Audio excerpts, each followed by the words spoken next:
Hello, my name is Maria Bezubova and you're at my channel Fertilizers Jazz. Here we talk about events, trends, technologies in the world of fertilizers and agriculture. Please subscribe to the channel, put like to this video, and let's jazz! Today is November 3 and this is a weekly markets update. Let's have a look at the news of week 44 and see what are the next trends. In the urea market, Indian tender was finalized with no surprise. LOIs for only 431,000 tons were issued. Thus, the market is awaiting new tender announcement, maybe even this week. As we discussed last week, India still needs to import about 1 to 1.5 million tons to maintain healthy stock level.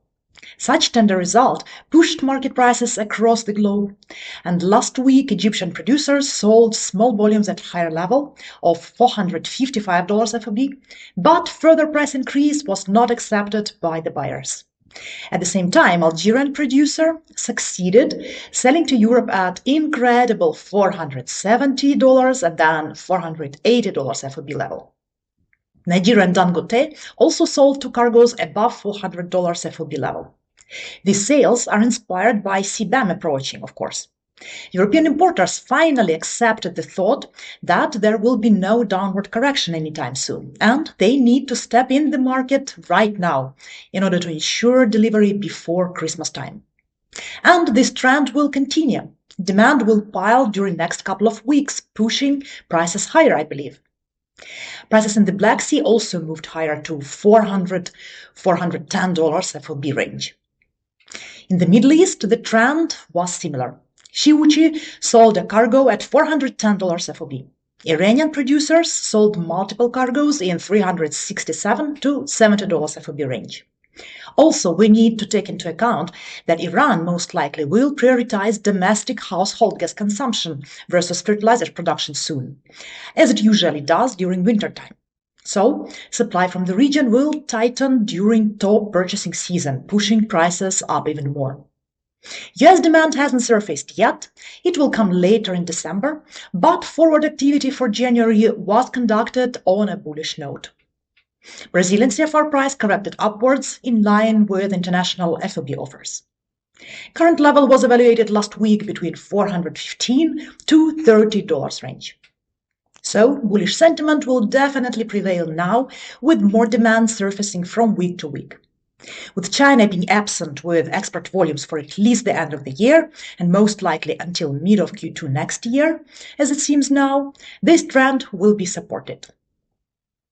Ammonium sulfate price was again under pressure last week after a brief rebound. Copper crystal grade slipped a bit to $155 to $57 FOB China range, granular product between $165 to $70 FOB. This mood was driven by sluggish Brazilian demand, because buyers are still evaluating their options in urea versus sulfate. Now, when urea price will likely go up again, market might see more liquidity in the sulfate segment. In Europe, on top of closure of the Brand plant, supply tightened more due to force majeure at BASF plant announced. Some structural damage happened at its Antwerp production. All these events will definitely result in price increase, but it hasn't yet surfaced last week. Ukraine will be a large outlet for Chinese sulfate next season. About 150,000 tons is expected to arrive in November and December. And perhaps more product will come early next year. But price in the market continues to be under pressure. In nitrate segment, it's all about CBAM these days. European importers are rushing to secure volumes before the January 1 deadline, despite the uncertainty regarding the pricing. Still, there is an increase in offtake, both for CIN in Germany and ammonium nitrate in several markets. CIN in Germany is seeing healthy growth. Vessel size sales are conducted at 325 euros and above, CIF German Baltic port, and truckloads are sold around 335 euros CPT and above. LAT nitrogen increased its prices for CIN in Germany for 345 euros CIF inland on barge. In the UK, CF is open to negotiation and is offering AN to some distributors at 2-3 pounds lower. In Poland too, there is increasing demand, and Group Azoty has a new price list. In Bulgaria, Neohim's plant is running and the producer is offering AN at 300 euros ex-warehouse. Upper Polyhim's nitrogen line was expected to restart a week ago, but no information is available for now.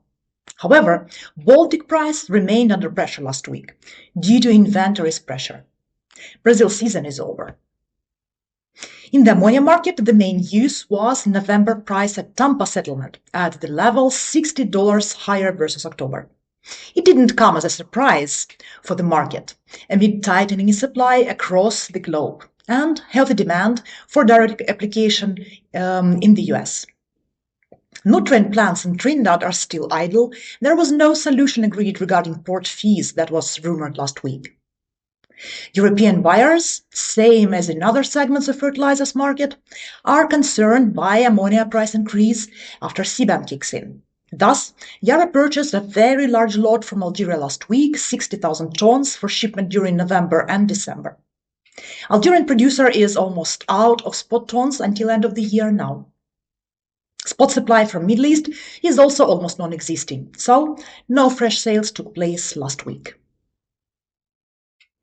In phosphate segment, prices continued to slide, which is driven by India and Ethiopia mostly. In India, subsidy level for Rabi 25-26 season was announced, and it came as bad news for importers. DAP subsidy was decreased by 5% versus Kharif level. Also, the special package of $40 per ton extended to the farmers was not confirmed yet, as well as 4% margin permitted for importers and domestic producers. Stocks at the beginning of November are more than healthy, about 2.5 million tons, which is a result of previous months' active imports and current sluggish domestic offtake. As a result, importers are on the sidelines waiting from the one hand for global prices to drop more and from the other for this subsidies package to be finalized. Without any other significant outlets globally, producers start feeling pressure and prices are expected to go down more.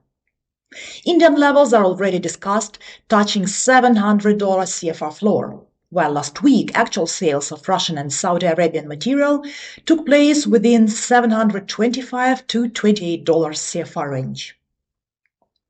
Ethiopia, that spurred the demand earlier this year, which was an important factor of price surge, now rejects vessels. This happens due to the turmoil in the Ethiopian government, and the picture is unclear.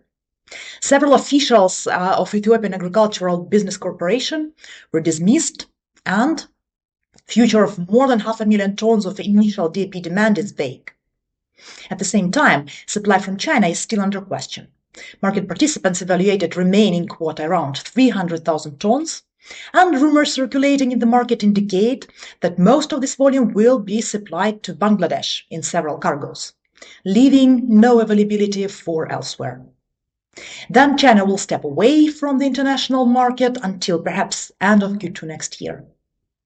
Other markets, including Brazil and USA, were quiet last week, no fresh sales registered.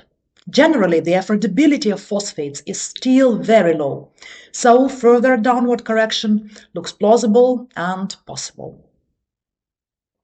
Moving to the fundamentals. European natural gas futures remained at the level similar to last week, below 32 euros per megawatt hour on late October, as moderate mid-autumn demand coincided with ample LNG supply. This level is almost 15% lower versus a year ago. The latest forecasts indicated that temperatures in continental Europe were set to remain above normal throughout the turn of November, limiting demand for gas-intensive heating. Meanwhile, a record wave of LNG capacity countered bullish bets for natural gas contracts, with strong production and export outlooks out of the US and Middle East. The developments offset lower natural gas storage in the European Union ahead of the winter season. At the same time, US natural gas futures surged to $4.1 per MMBTU, the highest in 7 months, as higher heating demand in the near term met the outlook of ample LNG exports to Europe and Asia. The average flow of gas to the 8 big US LNG export plants were at 16.6 billion cubic feet per day in October, well above the 15.7 billion from the previous month. High LNG flows were aligned with added demand from Europe, as the gradual shun of Russian gas coincided with lower stocks in gas trading hubs, while the US presidential administration pressed for pledges of US energy imports for Asian countries, negotiating trade deals. Still, domestic production remained elevated so far in October. For agricultural commodities, it was an eventful week. All key future prices surged. Wheat futures jumped at the end of the week to $5.34 per bushel. The recent trade framework with China supported markets, although the bump may be brief, as fundamentals remain generally unchanged. Analysts estimate that winter wheat planting in the US is 84% complete, broadly in line with the multi-year average. Production forecast for Russia was increased again to 87.8 million tons, and exports in October reached 5.1 million tons, which is notably above the 5-year average. In Argentina, output is projected at 23 million tons, matching the country's record 2021-22 year harvest. Corn futures also climbed to about $4.3 per bushel, touching June highs, amid stronger demand and constrained supply. On the demand side, weekly US export inspections remain robust, keeping near-term shipments elevated and reducing available physical corn, while ethanol production and exports remain high enough to keep domestic corn churn elevated. On the supply front, global inventories and thin once China's strategic stockpile are set aside, leaving the world with one of the smallest stock-to-use cushions in decades. That structural tightness is compounded by worsening South American weather, where dryness in central Brazil and parts of Argentina threatens safrinha plantings, and second crop flows that normally relieve next year's balance. Finally, recent interruptions to official US data releases have raised the market's sensitivity to physical shipment and weather signals, amplifying price reactions to confirmed crop and flow updates. Soybean futures went over the roof to the level of $10.9 per bushel, their highest since July last year, on a clear rebound in Chinese demand and tightening supply signals. China booked its first US new season cargoes, with COFCO taking about 180,000 tons for December and January delivery. And US Treasury Secretary Scott Bessent said China agreed to buy 12 million tons this season and 25 million tons annually for the next 3 years. The return of Chinese loadings reopened long idle US export channels and lifted export premiums, shifting global balance sheets because China accounted for over 77% of Brazil's soybean exports from January to September 25. On the supply side, dryness in parts of central Brazil and Argentina and a heavy US harvest that leaves a thin global carryout have made the market less forgiving of incremental demand. Moving to the shipping industry. The Drewry World Container Index increased by another 4% last week. Spot rates from Shanghai to Los Angeles increased by 6%, and those to New York rose by 4%. Drewry expects rates to increase more because of the reason that we discussed already last week. New general rates increase to be implemented as of November 1 and then on November 15. Spot rates on the Asia-Europe route also increased by 5%. Annual contract negotiation season approaches, and experts expect further slight increase in rates.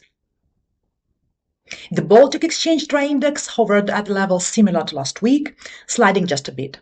The Capesize market, after a sluggish start, found midweek momentum before easing again, with Friday seeing limited activity across both basins and the week ending on a quieter note. For Panamax market, it was a subdued week. Despite relatively decent activity throughout on the shorter duration rounds, the activity remained muted on front-haul trips from both the south and north, which led to a slow drift in rates. In Ultra-Supramax segment, the negative mode continued throughout most of the week. Although as it came to a close, some market participants felt that the US Gulf and Indian Ocean had bottomed out. For Handysize market, it was also somewhat subdued week, as the recent positive momentum from key areas reversed direction, with limited fresh inquiry. and a plentiful supply of prompt tonnage. To sum up, urea Indian purchase tender was finalized without surprise last week. Demand that will emerge from India with the next tender, that is expected very soon, as well as from Europe with pre-CBAM purchases anticipated, from the US closer to January, and Brazil as well, will keep supply tight. And global suppliers know that for sure and want to make as much as possible out of it. So the bullish sentiment will prevail in nitrogen. Last week, urea sales across the globe confirmed it. Ammonium sulfate price hovered at the similar level, but as discussed last week, it will depend on developments in urea. Ammonia price continued increasing amid supply tightening west of Suez in Trinidad and continuous outage of Ma'aden east of Suez. Phosphate price dropped more on the background of Indian DAP subsidy cut for Rabi 25-26 season and turmoil in Ethiopia that puts under question massive DAP purchases anticipated previously. Natural gas price in Europe remained stable, while in the US a significant increase was registered amid higher LNG demand from the global market, as well as cold weather that kicked in. Future prices for all crops increased more amid anticipation of relationship recovery between the US and China. However, supply pressure is still there for wheat and corn and might make this price rebound short-lasting. Container shipping rates increased more as a result of the push from container lines in front of annual contracts negotiation season. Bulk shipping activity was rather slow, especially in ultra-supramax segment, same as a week ago. So, let's see what is next around the corner. But it will be already next week. Thank you for watching. Please subscribe to the channel, put like to this video, push the bell in order not to miss any updates, and see you soon.